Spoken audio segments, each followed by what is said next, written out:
Okay then, before we talk to the computer and finish this area off, we have to go after the final Easter egg, which is, oh man, this one's great. This one's just fantastic. There's this pedestal right here, which has U's on it. When you click to use, it doesn't really do anything. What you have to do here is find a bunch of little pieces like this, and it creates a statue. There are 10 pieces on this single island. There's nothing over by the castle. The only thing you have to go on about these pieces is that there are a couple hidden right next to the pedestal. There's like only one of them that's sitting on top of a rock, which can be pretty easy to miss. There's one which is like over on the shoreline. There's two in the water, and the rest of them are pretty much hidden around rocks, and they blend in really well. Like this one, I don't like this one at all. It's just, it's such a tedious process to try and find all these pieces. Like, this is the one on the shoreline that I was referring to, and I think one of the first times I went after this Easter egg, this one just sort of spontaneously combusted. Like, I'm pretty sure it disappeared out of the world as soon as I found it, which I'm not really sure why. But if you're wondering what I'm doing, I have this certain method of doing this. I like to bring all of the pieces I found over here because it's just easy to keep track of all these things I found. So that way I'm not struggling and scratching my head to figure out where the rest of the pieces are. And if I'm caught staring at rocks for a while, then I might skip ahead to where I actually complete this particular section because it's probably gonna take a little bit of time. Oh man. Oh man. What it forms, though, is kind of impressive. If it had any merits, it would definitely be a pretty good reference to another game. And if this piece I'm actually holding right now might look somewhat strikingly familiar to you, what this might be, well, you will see once we find all of the neat little stones. And let's see, I just 1, 2, 3, 4, 5, 6. Let me just spread these out a little bit more. So yeah, that's 6 pieces, and the 7th one is somewhere in the water over here-ish. It's actually somewhere along the shoreline. If you just keep looking inside the water, you can very easily find it. The thing is, it's on the edge of the world, and you want to be careful approaching it, otherwise you'll probably just end up having everything reset. And if you go off the edge of the world, then yeah, everything will be reset, and you'll have to look for all these pieces all over again. It's good design. So I think what I might do, I don't exactly have the locations of the rest of the pieces memorized, because this is basically what you're going to be doing for most of the time here in this world, is just staring at rocks, like circling around them trying to locate all of the pieces. What I might do is just cut to the areas where I actually find the proper pieces and just take them back to the little area, and then we'll just work it from there and actually construct the statue. So I think that's what I'm going to end up doing. I'll see you when we maybe have all of the pieces, and if not, then it's gonna be sad. Ah, here's a piece already. Perfect.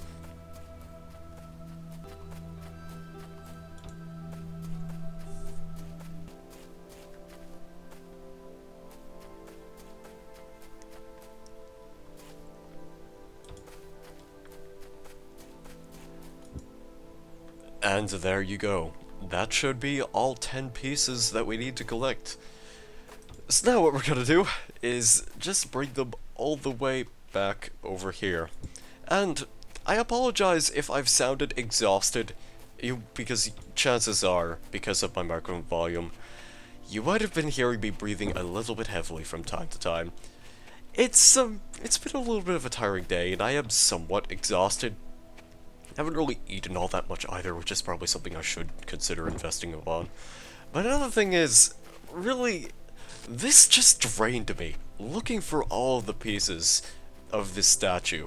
It just takes such a long time, and I just wanted to resist having to look at any video walkthroughs. I just wanted to try and locate pretty much all of the pieces on my own.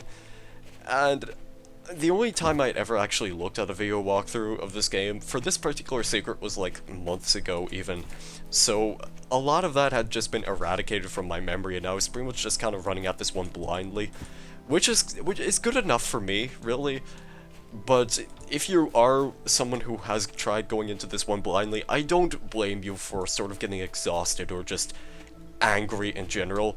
Like, as soon as I completed this on my test playthrough, I just had to walk away for a few minutes because I was just really mentally exhausted after that, and I kind of was a little bit miffed at how long it took. The reward is... it's okay, I guess. I'm not gonna go out of my way and say it's awful, because at least it's something you get for doing all of these... for just taking all of these steps. And if you couldn't guess what we were making, it's a Gnar from Series Sum 3. It's a pretty decent looking Gnar, actually, and... well, it's just a thing you can do, I guess, really. Like, some people would argue there's not really much of a point to just constructing a Gnar statue, but...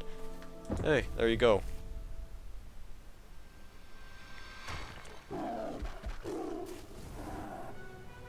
The thing is, it's actually alive, and it flies off into the air.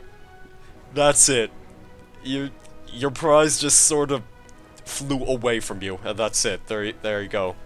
Good job finding the Easter egg. Now, it's just gonna leave. That's... I hope you enjoyed that Easter egg, guys, and I hope you enjoyed looking for it. At least you got a couple of fancy fireworks for it, although I would have liked something a little bit more than that. It's just... I don't have any words for anything regarding that. I only have text, really. Such as this guy. I would do what's right because I am a very moral robot. Moral laws are universal. The more goodness in the world, the better, I'd say. Ah, that old chestnut. So just what is this goodness that you're seeking to maximize? All of these don't really sound all that great, so I'm not in a position to solve any of these problems.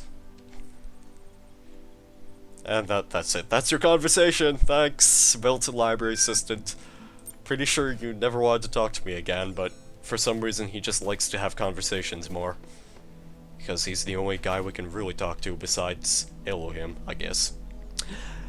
Right then. That was World C1. It took us quite a bit of time, actually. So I'm kind of hoping this won't be over 30 minutes long, because I don't like having to make my video segments at least longer than 2 parts. 2 parts is usually the maximum I like to work with. And yeah, just to make sure it doesn't go on for too much longer, I'm going to end things off here. So thank you guys very much for watching, have a great day or evening, and I guess I will see you in the next video. Goodbye.